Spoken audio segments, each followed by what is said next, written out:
ओम नमः सिद्धेभ्यः। ओम नमः सिद्धेभ्यः। ओम नमः सिद्धेभ्यः। मंगलम भगवान वीरो मंगलम गौतमो गणी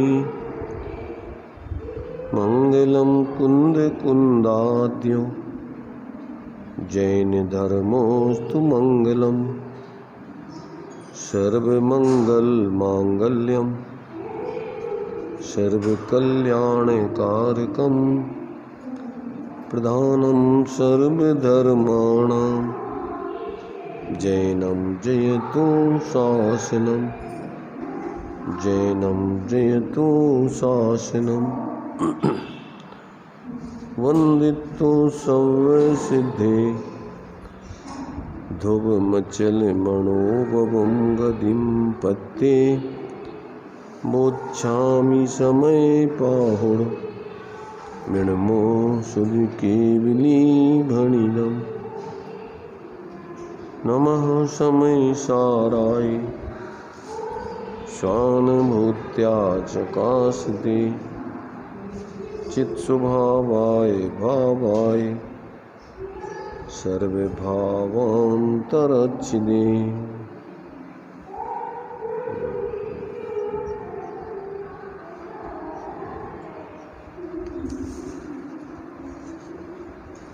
ये माइक देखो, आवाज आ रही? सेट व्यवस्थित सेट। हेलो हेलो हेलो, देखो चलो चर्चा अपनी समय सारजी परिशिष्ट, इसमें जो आचार्य देव स्यादवाद के माध्यम से वस्तु स्वरूप सिद्ध करना चाह रहे हैं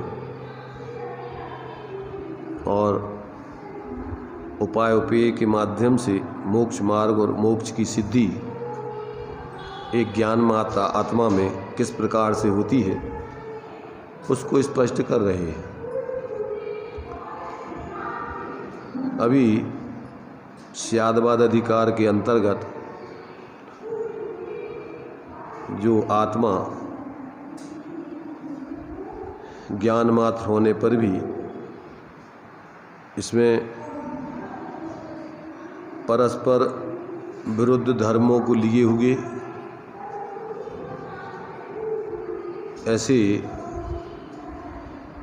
अनंत धर्म हैं और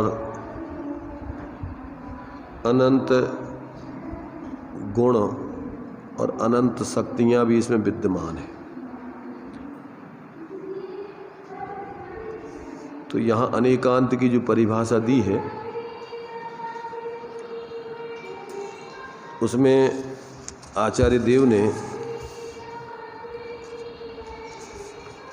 वस्तुत्व को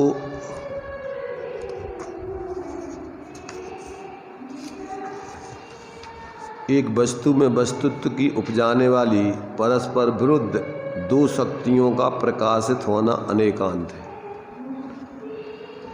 एक तो ये बात ली है। दूसरी बात, एक वस्तु में वस्तुत्व को निपजाने वाली अनंत गुणधर्म आदि हैं, अनंत शक्तियां हैं। तो अभी वस्तुत्व की उपजाने वाली परस्पर दो शक्तियों की सिद्धि करने के लिए तो 14 भंगों के माध्यम से परस्पर विरुद्ध तत् अतत्, एक अनेक, सत असत, नित्य अनित्य, हाँ, वस्तु स्वरूप की सिद्धि करने वाली ऐसी परस्पर विरुद्ध दो शक्तियों का प्रकाशित होना, अर्थात वस्तु में ऐसी परस्पर विरुद्ध धर्मों को जानना, तो उससे वस्तु स्वरूप की सिद्धि होती है। दूसरा, वस्तु में रहने वाले अनंत गुण, अनंत शक्तियाँ आदि हैं, उनको भी जानना। तो पहले यहाँ परस्पर विरुद्ध दो शक्तियों के माध्यम से वस्तु स्वरूप की सिद्धि 14 भंगों के माध्यम से की। इसके उपरांत अब अनंत धर्मात्मक, अनंत गुणात्मक आत्मा की सिद्धि करने के लिए उनमें से 47 शक्तियों की चर्चा अपनी चल रही है। पहले तो द्रव्य, क्षेत्र, काल, भाव, स्वचतुष्टय, परचतुष्टय, उसमें सत्व और असत्व के 8 भंग बनाकर तत्, एक अनेक और नित्य नित्य की 6 भंग बनाकर ऐसे 14 भंगों के माध्यम से स्वरूप की सिद्धि की। अब यहाँ अनंत शक्तियों में से 47 शक्तियों को बताकर उसी आत्मा की सिद्धि की जा रही है। एक ही आत्मा को सिद्ध करने के लिए परस्पर विरुद्ध धर्मों से पहले सिद्धि की। अब अनंत शक्ति अथवा गुणों में से कुछ खास ऐसी 47 शक्तियों की चर्चा करके उसी आत्मा की सिद्धि की जा रही है। तो ये स्यादवाद अधिकार के अंतर्गत सापेक्ष रूप से वस्तु स्वरूप को समझना। वस्तु कथनचित ऐसी है, ऐसी है, ऐसी है, भेद करके समझने पर उतने उसमें जितने भी परस्पर विरुद्ध धर्म हैं वो सब एक एक अलग अलग, गुण हैं वो अलग अलग। और जब अपन अखंड वस्तु को देखते हैं तो उन सब मय अखंड वस्तु को एक ज्ञान मात्र लक्षण में लक्षित करके देखना। तो ये यहाँ अपने लिए भी दोनों तरीके से पहले परस्पर विरुद्ध धर्मों के माध्यम से उसी आत्मा की सिद्धि की। अब ऐसे आत्मा में रहने वाली अनंत गुण या शक्तियाँ, उनमें से 47 शक्तियों की चर्चा करके अब उसी आत्मा की सिद्धि की जा रही है। तो यहाँ अभी अपनी 5 शक्तियों की चर्चा हो चुकी थी। एक, सबसे पहले जीवत्व शक्ति, फिर चिति शक्ति, फिर दृष्टि शक्ति, फिर ज्ञप्ति शक्ति, फिर सुख शक्ति। अब आगे चलेगा वीर शक्ति 6वें नंबर पर। तो उसका लक्षण देखिए क्या बतलाते हैं। यहाँ पर कहते हैं स्वरूप की रचना करने की सामर्थ्य रूप वीर शक्ति है। इतना उसका लक्षण बतला दिया। क्या बतला दिया? स्वरूप की रचना करने की सामर्थ्य रूप वीर शक्ति है। देखो अनंत गुण हैं, वो सब उस स्वरूप की ही सिद्धि करने के लिए हैं। जितने भी गुण हैं वो सब उन गुणमय अखंड आत्मा है। तो वो तो उस आत्मा की ही वास्तव में देखा जाए तो सिद्धि करने के लिए है। अब यहाँ स्वरूप की रचना जो होती है वो होती है पर्याय में। रचना होती है स्वरूप की अवलंबन वाला परिणमन। तो जैसे आत्मा में स्वपर प्रकाशक शक्ति है और देखो प्रत्येक पर्याय में गुणों में समान रूप से तो वो द्रव्य ही व्याप्ता है। गुण पर्यायवत् द्रव्यम अथवा उत्पाद वे ध्रुवयुक्तम सत सद्रव लक्षणम। ध्रुव उत्पाद व्यय रूप प्रत्येक वस्तु सदा काल परिणमित होती है। गुणात्मक और पर्यायात्मक, गुण पर्यायवत कहो अथवा उत्पाद वे ध्रुव्यात्मक कहो, एक ही बात है। गुण ध्रुव होते हैं, पर्याय उत्पाद व्यय रूप होती हैं। तो गुणों और पर्यायों का समूह कहो अथवा उत्पाद में ध्रुव युक्तम सत कहो, दोनों में कोई अंतर नहीं। तो अब अपने लिए प्रत्येक वस्तु ऐसी गुण पर्यायों में अथवा उत्पाद व ध्रुवमय होती है, उनसे पृथक नहीं होती।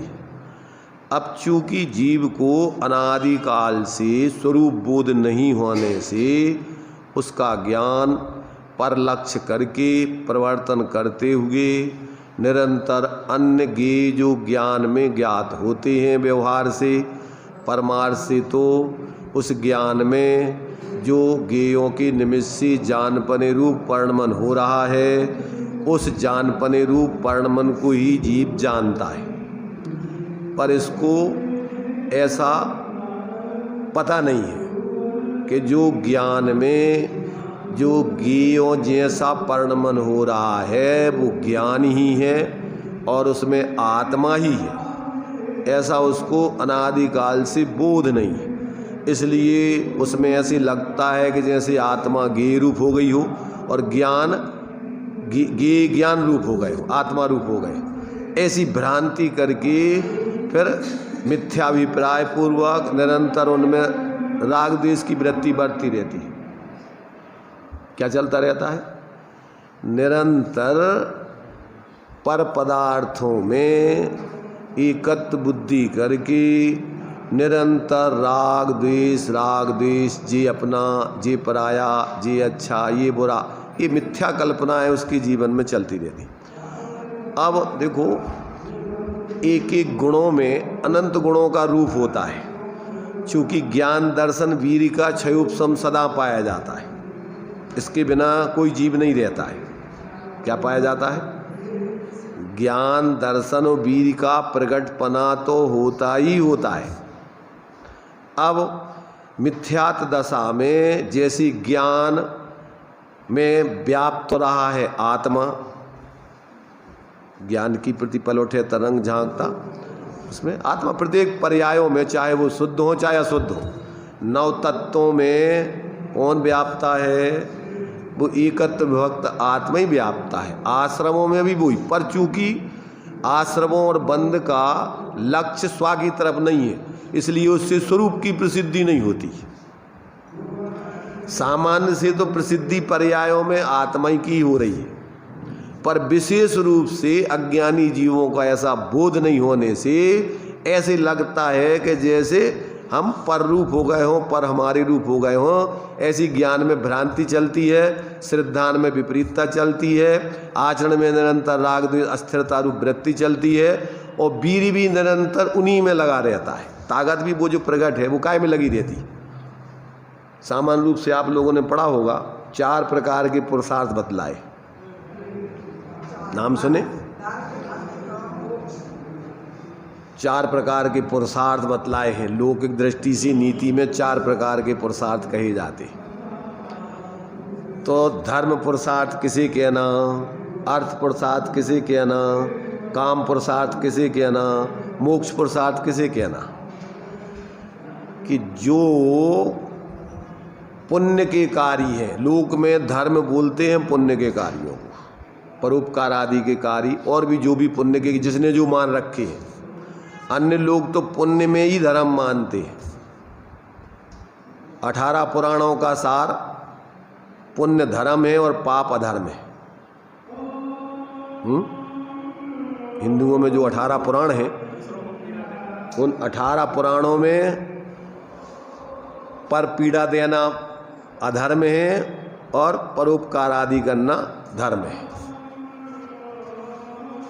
तो वहाँ तो सिर्फ ये शुभ कार्यों को ही, शुभ कार्यों में भी सिर्फ जीवों के सिर्फ अकेले सामान ये इतने हैं। जबकि वैसे विचार किया जाए तो सामान्य रूप से शुभ कार्य तो मंद का सहाय रूप प्रवृत्ति कहलाती है। निगोद में भी ऐसा शुभ परिणाम होता है कि वहाँ से जीव निकल करके मनुष्य बन सकता है सीधा। तो अपन तो बाहर की प्रवृत्तियों के अवलंबन पूर्वक शुभ अशुभ के कार्यों का मूल्यांकन करते, पर पारमार्थिक दृष्टि से शुभ अशुभ कार्य तो मंद का सहाय रूप प्रवृत्ति शुभ और तीव्र का सहाय रूप प्रवृत्ति अशुभ, संकलेश रूप प्रवृत्ति अशुभ और विशुद्धता रूप प्रवृत्ति शुभ। और शुद्ध प्रवृत्ति किसे कहते हैं? कसाय से रहित वीतराग रूप प्रवृत्ति शुद्ध। तो अब अपन यहाँ पर किसे कहते हैं? धर्म पुरुषार्थ, माने धर्म पुरुषार्थ कहलाता है। यहाँ पर भी अपन को शुभ कार्य जो है, जैसे मान लीजिए अपन यहाँ बैठे हुए हैं स्वाध्याय करने के लिए, स्वाध्याय चल रहा है, तो इसमें क्या चल रहा है अपना? जिनवाणी को काय के लिए सुन रहे अपन? जिनवाणी को तत्वों को समझ करके, धर्म अधर्म आदि के स्वरूप को समझ करके अपन अधर्म को छोड़कर धर्म के कार्य करने के लिए यानी सुखी होने के लिए इस उपदेश को सुन रहे हैं। तो अभी अपन जो इसमें सुन रहे हैं ये अपना धर्म पुरुषार्थ, कौन सा पुरुषार्थ चल रहा है? धर्म। धर्म माने देखो, जो कार्य धर्म के उद्देश्य से बाह्य में व्यवहार से किए जा रहे हैं इसको व्यवहार से धर्म कहते हैं जैन धर्म में। अन्य धर्मों में तो जो कार्य परोपकार आदि के किए जाते हैं लौकिक सुखी आदि करने के लिए वे धर्म है, पर यहाँ उसको धर्म नहीं कहते। यहाँ तो जो आत्मा को वास्तविक आत्मिक सुख प्राप्त करने के उद्देश्य से जो व्यवहार धर्म के कार्य किए जाते हैं या जो सहचरभूत उस अपने स्वरूप की आराधना के साथ पापों से बचने के लिए शुभ कार्य किए जाते हैं उसको व्यवहार से धर्म या पुण्य कहते हैं। सुनाई दे रही? किसे कहते? धर्म पुरुषार्थ। धर्म के लिए और धर्म को लिए हुए जो शुभ कार्य होते हैं उसे यहाँ धर्म पुरुषार्थ कहते हैं। समझ में आ रहा? हाँ? थोड़ा दिमाग इधर लगाओ, इधर उधर नहीं लगाओ थोड़ा, क्योंकि यहाँ तो संसार में ऐसे ही चलता रहेगा। हैं? और ये पंचम काल है, इस हुंडा उसरपणी काल में आपको बहुत मुश्किल से तो सत्य धर्म सुनने का अवसर मिलेगा और वातावरण इतना प्रदूषित होगा कि उसमें आपका उपयोग भटकेगा इधर उधर।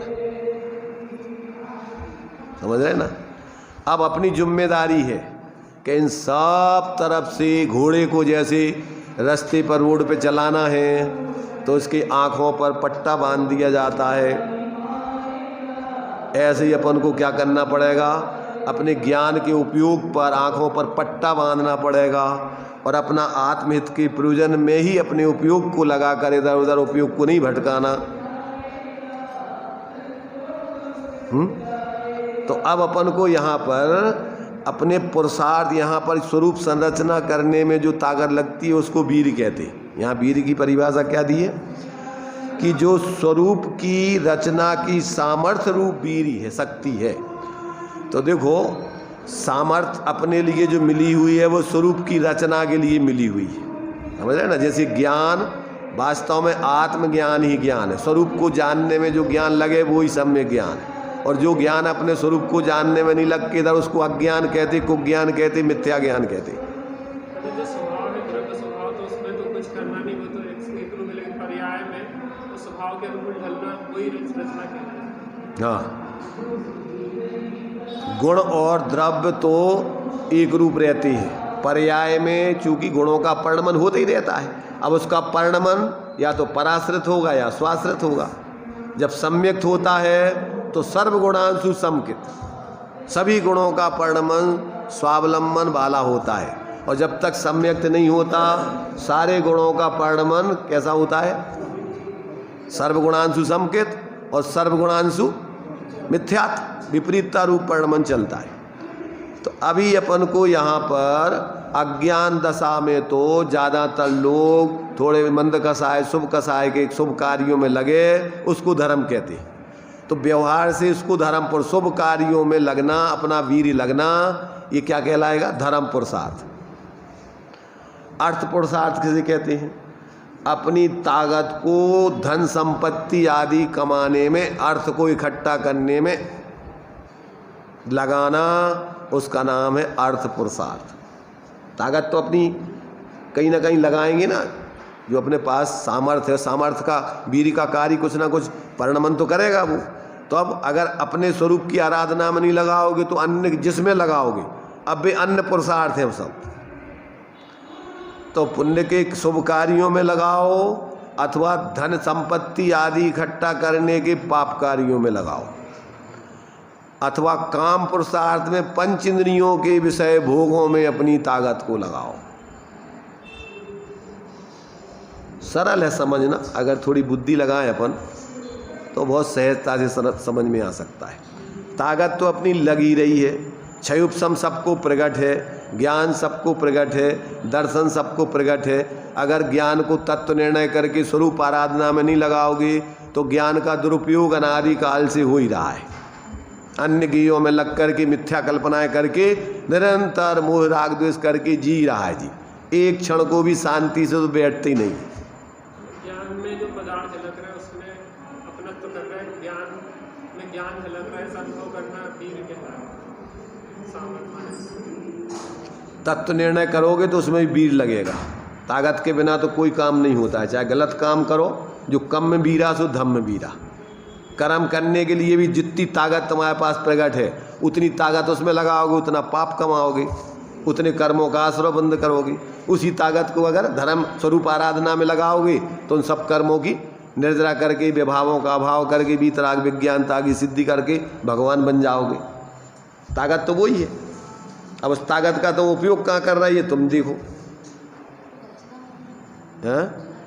रचना माने प्रवृत्ति, तो स्वरूप में प्रवृत्ति कर रहे कि पर लक्ष्य करके प्रवृत्ति कर रहे। स्वभाव तो उसका स्वरूप संरचना करने का है।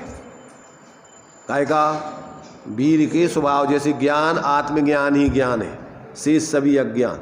तो जब अपने स्वरूप को अपन ज्ञान अपने स्वप्रकाशन में नहीं लगाएं और निरंतर पर प्रकाशन में लगाते रहें, उन्हीं में मिथ्या कल्पनाएं करते रहें, उसका नाम मिथ्या ज्ञान, अज्ञान, कुज्ञान। ऐसे वीर श्रद्धान, सम्यक श्रद्धान, मिथ्या श्रद्धान। जो अपना नहीं है उसमें अपनेपन की प्रतीति करो, वो श्रद्धान का विपरीत परिणमन चल रहा है। और अपने को अपने रूप में ज्ञान स्वरूप चेतनात्मा रूप अपने की प्रतीति करो, ये श्रद्धान का सम्यक परिणमन है। ऐसे ही चारित्र का क्या है, चारित्र का स्थिरता अस्थिरता रूप उसकी प्रवृत्ति होती है। तो या तो अस्थिरता में प्रवृत्ति चलेगी या स्थिरता में चलेगी। स्थिरता रूप प्रवृत्ति स्वभाव है उसका चारित्र का, और अस्थिरता रूप प्रवृत्ति उसका विभाव है। थोड़ा उपयोग को सूक्ष्म करके जागृत रख करके, चूँकि ये बातें अपन को बाहर में अनुभूत हैं, इसलिए अपन को थोड़ा प्रयत्न विशेष करना पड़ेगा। सुत परिचिदान भूदा सब्बस भी काम भोग बंद कहा। इनमें अपना उपयोग बिना सिखाए हुए लगता है, और सिखाने वाले भी घर घर में जगह जगह बैठे हुए। आचार्य पना करने वाले इन संसार के पाप कार्यों का जगह जगह उपदेश देंगे। कहा भैया तुम्हारी मोड़ी शादी नहीं भाई, शादी कर लो, उनके यहाँ भी लड़का है, उनके तो बढ़िया। तो सब चारों तरफ एक दूसरे का संयोग करेंगे इसमें, परंतु भेद विज्ञान करके आत्माराधना करने की संयोग करने वाले, अरे अबे कहा तुम्हारा समय है, तो तुम्हारी उम्र खावे पीवे की है, वैसा भोगवों की है, ठिकानो है तुम्हें, कितने समय तुम्हें जीने हैं। कब तुम्हारी आयु पूरी हो जाए। अपन देख रहे क्या जवान जवान छोटी छोटी उम्र में बच्चे मर जाते। ठेका है अपना, कब तक जीना है अपन को यहाँ। और अगर यहाँ अपन ने अपना स्वरूप का ठिकाना नहीं किया तो क्या होगा, कहाँ जाओगे। अरे चार गति में ही घूमना है, अनादिकाल से जहाँ घूम रहे वही। जब तक इसके लिए तो अपन को समझ करके स्वरूप आराधना के लिए विशेष पुरुषार्थ है, पर इसके लिए तो बिना सिखाए अनादिकाल से चला ही रहा है मोह का प्रवर्तन।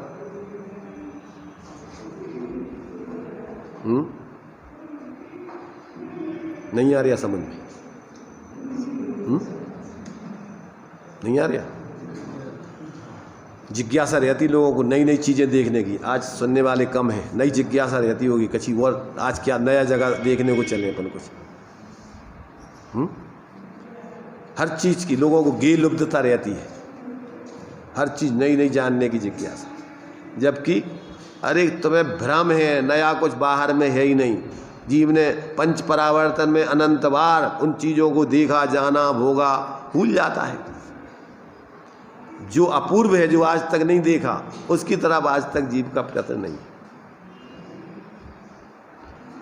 तो ये वीर जो है इसका स्वरूप संरचना करने में लगना, ये वीर का स्वभाव है, ये कार्य करना योग्य है। और वीर का निरंतर परलक्षी जीवन अपने पर में लगा करके अपने उस वीर का क्या करना, दुरुपयोग करते रहना, ये वीर का सदुपयोग नहीं है। इसको आचार्य वीर ही नहीं कहते।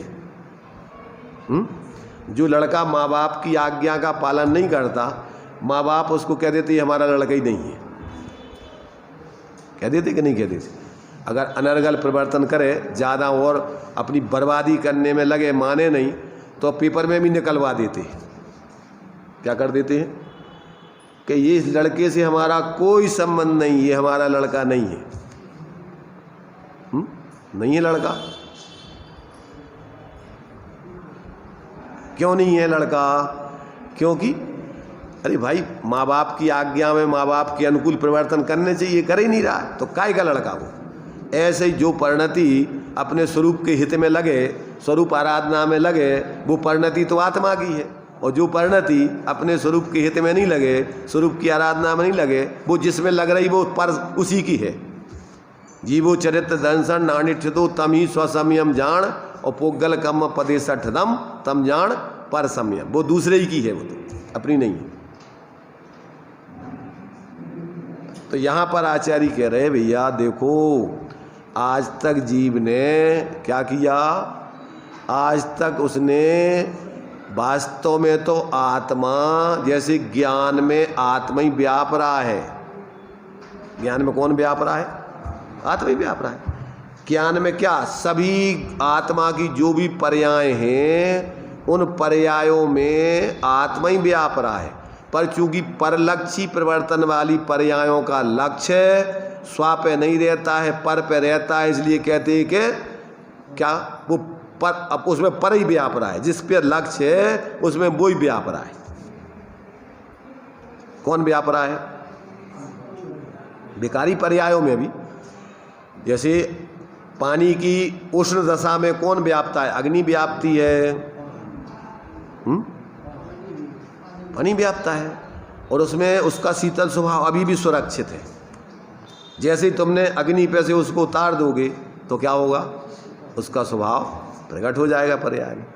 तो ऐसे ही प्रत्येक जीव की परिणति जो बाहर में लग रही है, उसमें व्याप तो रहा है आत्मा, परंतु चूंकि वो पर के लक्ष्य से प्रवृत्ति हो रही है, इसलिए उसमें आत्मा पर लक्ष्य नहीं होने से वो ऐसे लगता है जैसे पर व्याप रहा हो।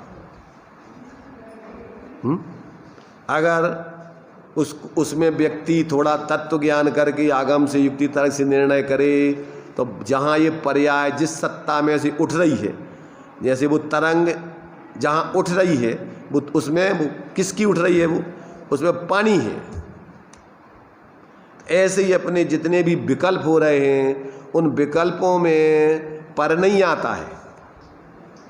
विकल्प पर में नहीं जाते हैं, विकल्प आत्मा ही में रहते हैं, उसमें आत्मा ही रहता है, परंतु उस पर लक्ष्य नहीं रहता। इसलिए अपन कहते हैं ये विकल्प, पर के विकल्प। किसके विकल्प है? दिवाली की कलई, किसकी कलई? ऐसी कौन सी कलई है जिसकी वो कलई है? वो कलई है। तो नौ में एक अपना स्वरूप सब में, चाहे वो आश्रव के भाव हो रहे हों, चाहे संवर के, चाहे निर्जरा के, चाहे मोक्ष के, समान रूप से सब में एक आत्मा ही व्यापता है। पर चूंकि आश्रव बंद के जो भाव हैं वो परलक्षी भाव हैं, उसमें आत्मा की प्रसिद्धि पर्याय में नहीं हो रही। उसमें क्या व्याप तो रहा है आत्मा, पर प्रसिद्धि काय की हो रही? उसमें पर की प्रसिद्धि हो रही। जानने में ऐसा लग रहा है जैसे ये पर हो, ये पर के हो। ज्ञान दर्शन आदि अपनी परिणतियाँ जैसे पर की हो, पर की नहीं है, वो आत्मा ही की है, उसमें आत्मा ही है। ऐसा अपन तत्व निर्णय करके अगर अंदर में उसको क्या है पर लक्ष्य छोड़कर और विशेषों को गौण करके उसमें एक सामान्य स्वरूप को देखें, तो उसमें आत्मा की प्रसिद्धि हो करके विभाव भावों का अभाव हो जाएगा और स्वभाव भावों की उत्पत्ति हो जाएगी।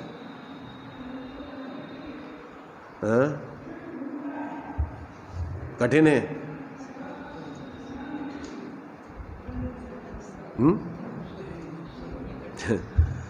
अरे भाई यही सरल है, यही सहज है, यही आनंदमय है, यही करने लायक है। कठिन और सरल कहना ये तो वास्तव में एक औपचारिक कथन है। पाया कहूँ तो बाबरा, खोया कहूँ तो मूढ़, पाया खोया कुछ नहीं, ज्यों का त्यों भरपूर। आत्मा वास्तव में अपने स्वरूप से ज्यों का त्यों रहता है, अनुरूप। कल्पना मात्र है तुम्हारी झूठी मानने की। एक वस्तु दूसरी वस्तु की कभी होती नहीं, एक वस्तु में दूसरी वस्तु कभी जाती नहीं, सिर्फ कल्पना मात्र संसार है तुम्हारा, मिथ्या काल्पनिक संसार। क्या है बताओ? संसार किसे कहते? देह जीव को एक गिने तो गिनने से क्या देह एक आत्मा एक हो गई कि आत्मा आत्मा ही है और शरीर शरीर ही है। अपन शरीर को आत्मा मान रहे तो शरीर आत्मा बन गया, आत्मा शरीर बन गया कि आत्मा आत्मा है, शरीर शरीर है। इसलिए तो कहा कि निज को निज, पर को पर जान, फिर दुख का दुख तो तुम्हारी कल्पना है झूठी। कल्पना नहीं करो तो तुम सहज आनंदमय हो। ये नहीं समझ में आती बात है अपन को आदत पड़ी हुई है खोटी, इसलिए अपन को विकल्पों में जीवन दिखता है, पर लक्ष्य में जीवन दिखता है। ऐसा नहीं लगता है कि अपन को वास्तव में सहज ज्ञानात्मक ज्ञानानंद स्वरूप अपना है, उधर अपन लक्ष्य करके उसका आनंद भोगे। आज तक उस तरफ लक्ष्य नहीं गया, एक क्षण को भी उसका अपन को आनंद आया नहीं, इसलिए जीव ऐसे लगता है क्या करें। अरे क्या करें नहीं भाई, करना यही काम है। इसके बिना चैन कहीं मिलना नहीं है, मिली नहीं है आज तक, मिलने की व्यवस्था नहीं है। मिलती शांति की नहीं मिलती। अपन जो भी करते रहते हैं उसमें शांति मिलती कि नहीं मिलती? यहां तक कि अपन यहां आकर के बैठते हैं सुनने को, इसमें शांति मिलती कि नहीं मिलती? इसमें सुख मिलता कि नहीं मिलता है? क्या अपेक्षा कुछ नहीं होती, शांति होती है तो शांति होती है। अगर शांति सुख मिलता है तो यहाँ से जाना नहीं चाहिए। क्यों? कि तुम्हारे लिए सुख और शांति की खोज है, और अगर यहाँ मिल रही है तो यहाँ से क्यों कहाँ जा रहे हैं तुम? ये कहो कि घर की अपेक्षा यहाँ कम दुख होता है, ये नहीं कहोगे घर की अपेक्षा यहाँ शांति मिलती। वहाँ तीव्र कसाय के विकल्पों में ज़्यादा आकुलता है और यहाँ मंद कसाय के विकल्पों में कम आकुलता है, पर शांति नहीं है। अगर शांति मिल गई होती तो फिर क्या नहीं क्या था। इससे अनुमान कर सकते हो कि जब अपन इतने विकल्प छोड़ देने पर इतना अपन को थोड़ी अशांति कम हो जाती है, तो पूरे विकल्प छोड़ देने पर अंदर में कैसी शांति मिलेगी। इससे आप निर्णय करके और अंदर में निर्विकल्प होने का पुरुषार्थ जागृत कर सकते हो। और अगर इसमें ही तुमने शांति मान ली तो बस संतुष्ट थे, आगे थोड़े कर गए, संतुष्टि हो गई, आगे चले गए, फिर भ्रम नहीं टूटेगा। अगर मंद कसाय में शांति मान लोगे तो निष्कसाय स्वरूप का पुरुषार्थ कभी नहीं करोगे।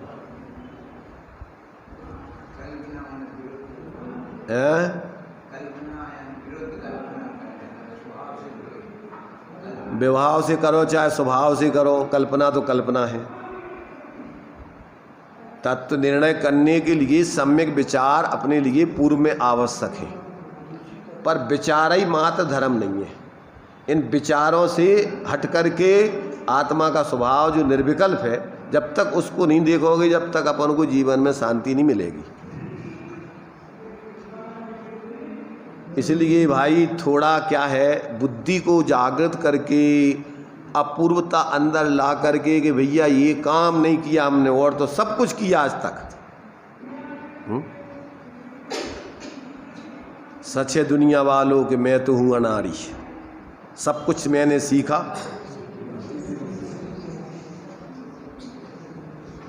गीत गाते अपन, किसको सुनाते? खुद को सुनाना है, खुद को समझना है कि वास्तव में अपन अनाड़ी है। अभी तक आज तक अपन ने होशियारी तो उसी को कहते हैं कि जो अपना हित साध ले। सुना गीत? क्या भाई, क्या नाम गीत सुना तुमने कभी? सच है दुनिया वालों कि मैं तो हूँ अनाड़ी, सब कुछ मैंने सीखा न सीखी होशियारी। क्या अर्थ हुआ ऐसा? किसी कहते होशियार, किसी कहते समझदार। जो अपना वास्तविक आत्महित का कार्य बना ले उसी का नाम समझदार है, होशियार है, न तो मूर्ख है वो सब। ज़्यादा अपन चालाकी करके बाहर में बेईमानी करके, देखो पैसा होशियारी बेईमानी से नहीं आता है। पुण्य का उदय होगा आएगा, और चूंकि पापानुबंधी पुण्य का उदय होगा तो चालाकी बदमाशी बेईमानी करके मिलेगा, तो उससे होते रही है तुम्हारी हानि। और अपन मान रहे चतुराई बुद्धिमत्ता, अपन मान रहे आ तो रहा है तुम्हारे पूर्वगत पुण्य के उदय से, और अपन क्या मान रहे कि अपन बेईमानी कर रहे हैं, झूठ बोल रहे हैं, नंबर 2 का धंधा कर रहे हैं, इसलिए पैसा आ रहा है। ये क्या हो गया? ये तुम्हारी मूर्खता हो गई। कैसे पैसा आता बताओ? पैसा, अरे पैसा उदय से तुम्हारे पुण्य का उदय होगा। तीर्थंकर आदि जन्म के आने के पहले 6-6 महीने रत्न बरसते, पूरे गांव के लोग उनकी दरिद्रता दूर हो जाती। उस गांव में ऐसे पुण्यशाली लोग पैदा होते जहाँ तीर्थंकर जन्म लेते। परंतु वे जब तक उन तीर्थंकरों के द्वारा जाने हुए उस स्वाश्रय के मार्ग को समझकर उस पे नहीं चलें तो वो पुण्य भी कोई काम का नहीं, फिर वो भी क्षीण हो जाएगा, ज़्यादा समय नहीं चलेगा। सुनाई नहीं दे रहा है? आ रहा कुछ समझ में आ रहा किसी की? काय की चर्चा कर रहे हैं अपन? कसायों के कार्यों की चर्चा में मजा आता है, तालियां बजती, जोश बढ़ता है। एक दूसरे की निंदा करो, एक दूसरे का इस प्रकार से दोषों को बताओ, तो उसमें लगता है मजा आता है। अपने सांप्रदायिक बुद्धि होवे तो दूसरे संप्रदाय वालों का क्या है, अपन हीनत्व प्रकट करें, और अपने लोगों का अपन प्रभुत्व प्रकट करें, महिमा सिद्ध करें, तो तालियां बजती हैं, वाह वाह। पार्टी वाले होते हैं ना, पार्टी वाले एक दूसरे की कटाई करते हैं जब, तो क्या होता है, अरे आज तो जो है मोदी ने ऐसा धोया कांग्रेस वालों को, और जब प्रियंका गांधी मोदी की धुलाई करे, अरे आज तो मोदी की ऐसी धुलाई कर दी, मजा आ गया। काहे का मजा आ गया? अरे भाई देखो, इसमें कुछ दम नहीं है। जब तक आप निरपेक्ष इन पक्षपातों से, सांप्रदायिक बुद्धियों से, 13पंथी 20पंथी निश्चय व्यवहार फलाना ढेगाना जितना भी है, परावलंबी विकल्प, इन सबको छोड़ के जब तक ऐसे अपने उस वैभववान शक्तिमान आत्मस्वरूप को समझकर उस अपने स्वरूप की आराधना में नहीं लगोगे, तब तक अपनी सारी समझदारी मूर्खता है, सारी चतुराई अपनी वास्तव में मूर्खता में परिणत होती है। तो ये अपन को यहाँ पर वीर सबके पास है, ज्ञान सबके पास है, संगी पंचेंद्रिय जीवों के पास, सबके पास क्या है, वो सामर्थ्य है कि वो अगर अपने वीर को तत्व निर्णय में लगाकर और स्वरूप का अवलंबन करके स्वरूप संरचना में लगावें तो उनका जीवन निहाल हो जावे, मंगलमय हो जाएगा। इसका नाम ही वीरी है, इसका नाम ही पुत्र। जैसे अच्छे कार्य करता है स्वपरहित की तो उसको कहते हैं ये है पुत्र, और बाकी अरे ये सब का है, को पुत्र है वो। ऐसे अपने ज्ञान को, अपनी सामर्थ्य को जब अपन ऐसे अपने उस सामर्थ्यवान स्वरूप का निर्णय करके और स्वरूप की संरचना में लगाकर अतीन्द्रिय आनंद को प्रकट करके उसको भोगें, तो इसका नाम है वीरी शक्ति। शक्ति तो देखो गुण रूप है, अनादि अनंत है वो तो। वीरी नाम की शक्ति प्रत्येक द्रव्य में होती है, बिना वीरी के कोई द्रव्य नहीं है।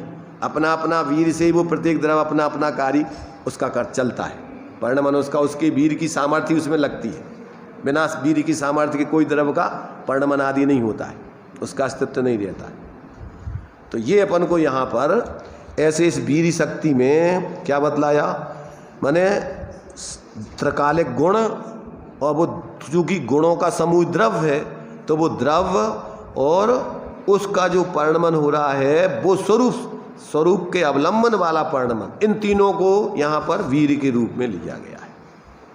द्रव्य गुण पर्याय त्रयात्मक। ऐसे ही जैसे ज्ञान है तो वो ज्ञान द्रव्य, ज्ञानात्मक द्रव्य, ज्ञानात्मक गुण और ज्ञान अपने स्वरूप की संरचना रूप या स्वरूप के अनुभव रूप परिणति, ये सब ज्ञान है तीनों। और जो ज्ञान में अपना स्वरूप नहीं आवे, पर में ही अपना भ्रम बना रहे, तो उसको ज्ञान नहीं कहते आचार्य, अज्ञान कहते, को ज्ञान कहते।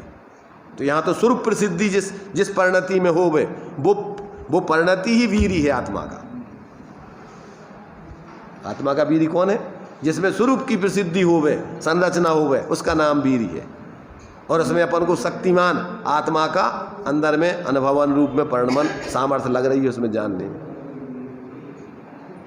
इस प्रकार से अपन को ये आचार्यों ने एक एक शक्ति को बता करके उस शक्तिमान अभेद आत्मा का लक्ष्य कराकर अपनी सारी सामर्थ्य अपने उस स्वरूप आराधना में लगाई जाए तो वास्तव में अपना क्या है? ज्ञान का सम्यकपना है, वीर का सम्यकपना है, श्रद्धा अनंत गुणात्मक सम्यकपना खड़ा होता है।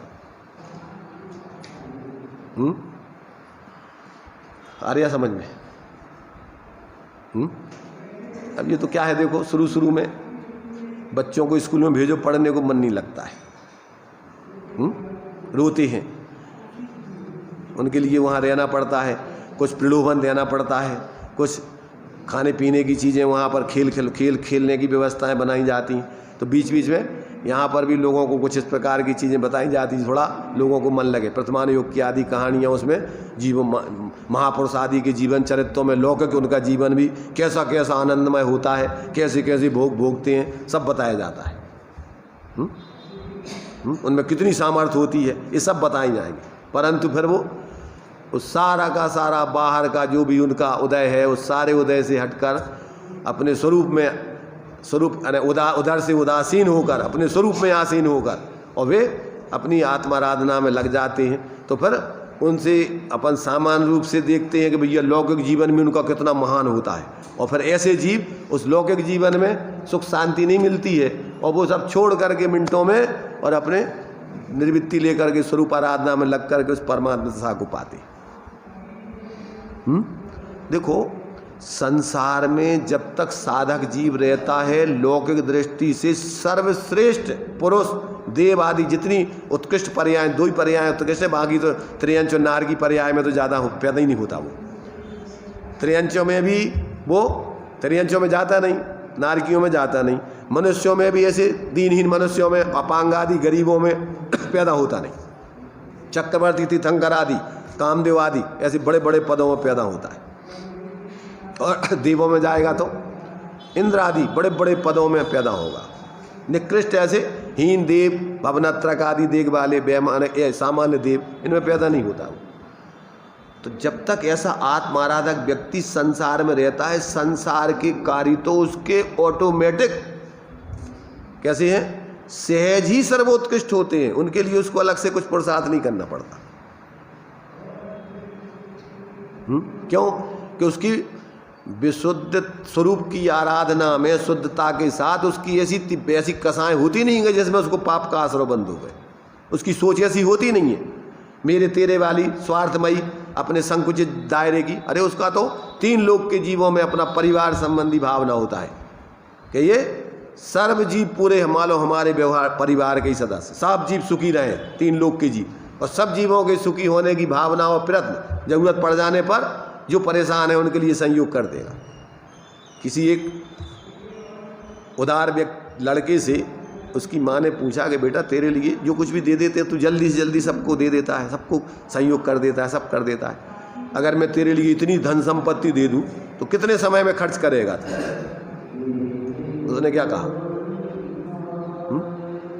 अरे तुम दोगी हमारे लिए तो 1 मिनट नहीं, 1 सेकंड नहीं लगेगा, हम तो मिनटों में सब बांट के अलग कर देंगे। क्यों? अरे इतने जीव हैं, इतने जीव परेशान हैं, उसको हम रख के करेंगे क्या? सबके काम में आने चाहिए। संग्रह करने के लिए थोड़ी है, उसका उपयोग करने के लिए, तो सब लोग अपना उपयोग करें। और इससे तुम्हें कोई तुम सोचो कि हम बांट देंगे तो हमारा क्या होगा? उसके लिए कोई कमी नहीं पड़ती है, ध्यान रखना। तो मतलब ये है कि जो व्यक्ति तत्व ज्ञान पूर्वक स्वरूप आराधना पूर्वक जीता है उसका व्यवहारिक जीवन भी बहुत उदार होता है, बहुत उत्कृष्ट होता है। अभी तो अपन सोचते हैं हमारा परिवार सुखी रहे, हमारे बच्चे सुखी रहे, ये सुखी रहे, पर सुख के लिए नहीं तो मोह में उसको उलझा करके और दुखी करने के मार्ग में लगाते। अगर उसको तत्व ज्ञान करा करके धर्म आराधना में लगाओ तो वो लौकिक कार्य भी करेगा तो लौकिक कार्यों में उसकी एकत्व बुद्धि पूर्वक की मूर्छा नहीं होगी। ज्ञातृत्व बुद्धि से प्रवृत्ति करते हुए स्वरूप आराधना में लगेगा तो ये कार्य भी उसको साथ ही साथ पुण्य का उदय बढ़ता जाएगा। ये कार्य तो उसके सहज होते जाएंगे। कितनी 96 हजार रानियों से शादी होती है, संभाल लोगे? एक व्यक्ति को 96,000 रानियों से शादी कर दी जाए तो क्या दशा होगी उसकी। पर देखो प्रकृति की व्यवस्था देखो, उसके लिए ऐसी रिद्धि होती है।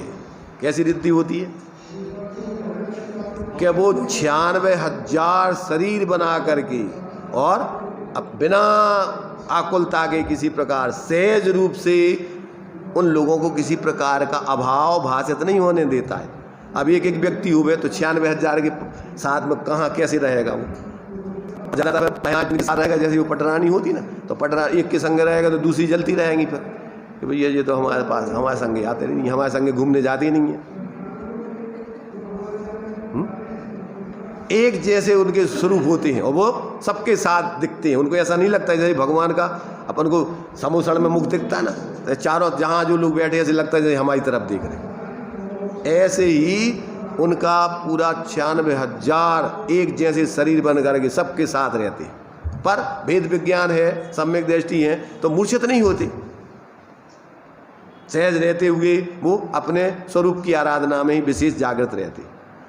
तो ऐसा जब व्यक्ति को तत्व ज्ञान होता है तो लौकिक दृष्टि से भी उसको बाहर की सारी चीज़ें समझ में आती हैं कि वास्तव में ये सब चीज़ों की क्या कितनी उपयोगिता है, क्या उपयोगिता है।